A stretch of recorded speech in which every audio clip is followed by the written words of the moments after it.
Esta semana nos fuimos de campamento a Nexcoalango, un hermoso paraje dentro del Parque Ecológico Dos Aguas. Rodeados de naturaleza, disfrutamos de paisajes impresionantes, aire puro y la tranquilidad que solo este rincón escondido puede ofrecer.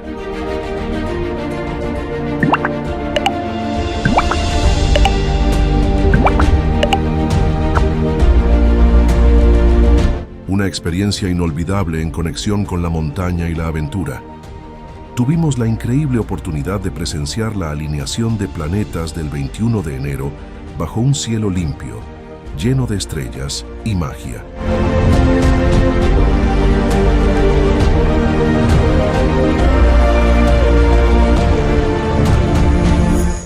Disfrutamos de una cálida fogata, donde compartimos anécdotas de nuestros viajes por las montañas de México, fortaleciendo lazos y creando recuerdos inolvidables. Una noche perfecta de aventura, amistad y conexión con el universo.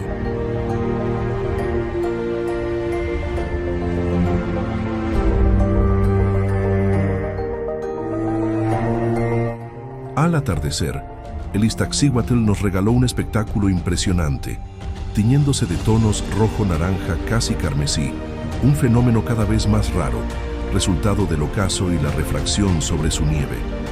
Como si fuera poco, su reflejo en una de las cajas de agua de Nexcoalango añadió un toque mágico al momento, dejándonos sin aliento ante la belleza de la naturaleza.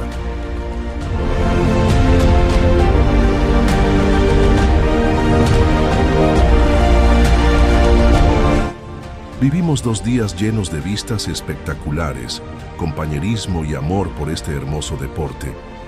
No te puedes perder estas experiencias únicas. Contáctanos y organizamos tu salida para que, al igual que nosotros, vivas momentos inolvidables, rodeado de naturaleza y aventura.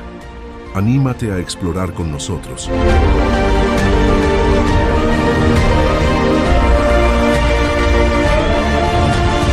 Si te gusta nuestro contenido, no olvides seguirnos y compartirlo. Tu apoyo nos motiva a seguir creando más aventuras y experiencias como esta.